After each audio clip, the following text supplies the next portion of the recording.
স্কুলের পোশাক পরে সড়কে ব্যানার ও প্ল্যাকার্ড হাতে শত শত শিক্ষার্থী, সহপাঠী, ছোট ভাই, আবার কারো বড় ভাই, সবাই দাঁড়িয়েছেন নড়াইলের কালিয়া উপজেলার যোগানিয়া নলামারা মাধ্যমিক বিদ্যালয়ের অষ্টম শ্রেণীর শিক্ষার্থী আল মামুন মোল্লার হত্যার বিচারের দাবিতে। সোমবার সকালে উপজেলার যোগানিয়া বাজার বাসস্ট্যান্ডে আয়োজিত হয় এ মানববন্ধন। এতে অংশ নেয় ছাত্র, শিক্ষক, নিহতের স্বজন ও এলাকাবাসী। আমার ভাই আল মামুনকে কিশোর গ্যাংয়ের সদস্যরা নির্মমভাবে খুন করছে, কিন্তু তারা এখনো মুক্ত বাতাসে ঘুরে বেড়াচ্ছে। আমাদের বন্ধু আল মামুনকে হত্যা করা হয়েছে, এই বিচারের জন্য আমরা রাস্তায় নেমেছি। আমাদের বড় ভাই আল মামুন, তাকে যে নির্মমভাবে কিশোর গ্যাংয়ের সদস্যরা হত্যা করেছে, এর আমরা বিচার চেতে এখানে এসেছি। যদি প্রশাসনের সঠিক বিচার না করে তাহলে পরবর্তীতে আমরা বড় ধরনের আন্দোলন করব। আল মামুন আমার ছাত্র, সে নিহত হয়েছে। তার আত্মার মাগফিরাত কামনা করি। সাথে সাথে তার এই হত্যার পিছনে প্রকৃতপক্ষে যে অপরাধী তার দৃষ্টান্তমূলক শাস্তি দাবি করছে। স্থানীয়দের অভিযোগ, ১৯ জুলাই স্থানীয় কালিয়া উপজেলার যোগানিয়া বাজারের পাশের বাগানে কিশোর গ্যাং লিডার শিমুল নন্দী সহ আরও কয়েকজনকে মাদক সেবন করতে দেখেন শিক্ষার্থী মামুন। আর দেখে ফেলায় কাল হয় মামুনের। এ ঘটনা জানাজানি হলে ২১ জুলাই বিকেলে মধুমতি নদীর পাড়ে মামুন ও তার চাচাতো ভাই ওমর ফারুককে মারধর করে শিমুল নন্দী ও তার সহযোগীরা। পরদিন সকাল ১১টার দিকে সেলুনে চুল কাটতে যাওয়ার কথা বলে মামুন বাড়ি থেকে যোগানিয়া বাজারে প্রহ্লাদের সেলুনে যান। ওই সেলুনে আগে থেকেই শিমুল ও তার সহযোগীরা বসা ছিলেন। আগের দিনের মারামারির ঘটনাকে কেন্দ্র করে ফের তর্ক বিতর্ক ও হাতাহাতি শুরু হয়। এক পর্যায়ে সেলুনে থাকা চুল কাটার কাঁচি দিয়ে শিমুল নন্দী মামুনের গলায় আঘাত করে। স্থানীয়রা দ্রুত উদ্ধার করে গোপালগঞ্জ সদর হাসপাতালে নিয়ে গেলে সেখান থেকে ঢাকা মেডিকেলে পাঠানো হয় শিক্ষার্থী মামুনকে। ঢাকা মেডিকেলে ১৭ দিন মৃত্যুর সঙ্গে পাঞ্জা লড়ে শেষমেশ ৮ আগস্ট সকালে মৃত্যু হয় মামুনের।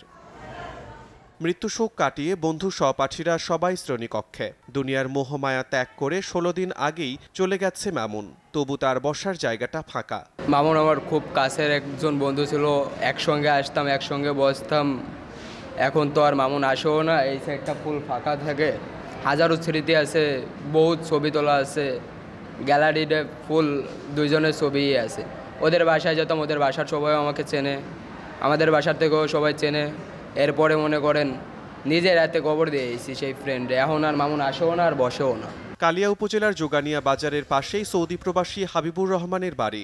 একসময় বাড়ি মাতিয়ে রাখা সবার ছোট ছেলেটার পড়ার টেবিল গোছানো আর তাকে সাজানো জামা কাপড় সবই রয়েছে, শুধু নেই মামুন। আর সন্তানের শোকে সেই থেকে হাসপাতালের বেডে এখনো মা মমতাজ বেগম। মামুন হত্যায় জড়িতদের দ্রুত গ্রেফতার করে আইনের আওতায় আনার দাবি নিহতের স্বজনদের। নায়ক ভাই চুল কাটিতে গেল, সে তারপর সেহেনতে আসলো, কিন্তু সে কাহনির কাপড় মোড়াই আমাকে পড়াশলো। সে তারা আমরা দেখলাম, সে আমাকে দেখলো না। আমার ভাই সুস্থ অবস্থায় বাড়ি থেকে বের হয়েছে, আসছে মৃত হয়ে। আমার ভাইয়ের মৃত্যুতে আমার পুরো পরিবারই শোকাহত। আমার মা অসুস্থ হয়ে গেছে। আমরা আমার ভাইয়ের মৃত্যুর শোক কোনোভাবেই কাটা উঠতে পারবো না। তার শূন্যতা আমাদের আছে। যে বা যারা এই হত্যাকাণ্ডের সাথে জড়িত আছে, আমরা তাদের দৃষ্টান্তমূলক শাস্তি চাই, কঠিনতম কঠিনের শাস্তির দাবি জানাই। দীর্ঘ ২২ তারিখ থেকে ৮ তারিখ পর্যন্ত আল মামুন ঢাকা মেডিকেল কলেজ হাসপাতালে মৃত্যুর সাথে পাঞ্জা লড়ে এবং ৮ তারিখে মৃত্যুর সাথে পাঞ্জা লড়ে ৮ তারিখে সে মারা যায়। পরে তার লাশ দাফন করি। দাফন করার পরে দুদিন পরেই নড়াগাতি থানায় ১৩ জনকে আসামি করে একটি হত্যা মামলা দায়ের করা হয়।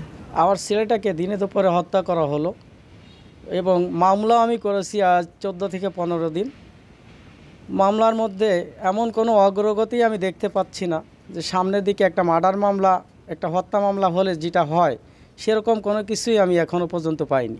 তবে হত্যাকাণ্ডের সাথে জড়িতদের ধরতে সব ধরনের প্রচেষ্টার কথা জানালেন মামলার তদন্ত কর্মকর্তা। মামলার যে এজাহার নামীয় আসামি আছে, এজাহার নামীয় আসামির ভিতরে ১২ নং আসামি যে গৌতম আছে, এই গৌতমকে আল মামুন হত্যার যেদিন মারা যায়, সে মারা যাওয়ার পরবর্তী ওই দিনই আমরা ৮ তারিখে তাকে অ্যারেস্ট করে ৫৪ ধারায় নড়াগাতি থানার অফিসার এখান থেকে তাকে প্রেরণ করলে আমার মামলার আয় হিসাবে এই মামলায় তাকে অ্যারেস্টের জন্য এর জন্য বিজ্ঞ আদালতে প্রেরণ করি।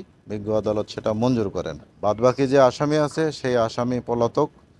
আমরা তাদেরকে প্রযুক্তির সহায়তা নিয়ে তাদের আত্মীয় স্বজন তাদের বিভিন্ন এলাকায় আমরা অভিযান করেছি, তাদের পাওয়া যায় নাই। চলতি মাসের 11 তারিখ নিহত মামুনের বাবা 13 জনকে অভিযুক্ত করে নড়াগাতি থানায় একটি হত্যা মামলা দায়ের করেন। প্রধান অভিযুক্ত শিমুল নন্দী সহ 12 জনই রয়ে গেছে ধরাছোঁয়ার বাইরে। সময় সংবাদ, নড়াইল।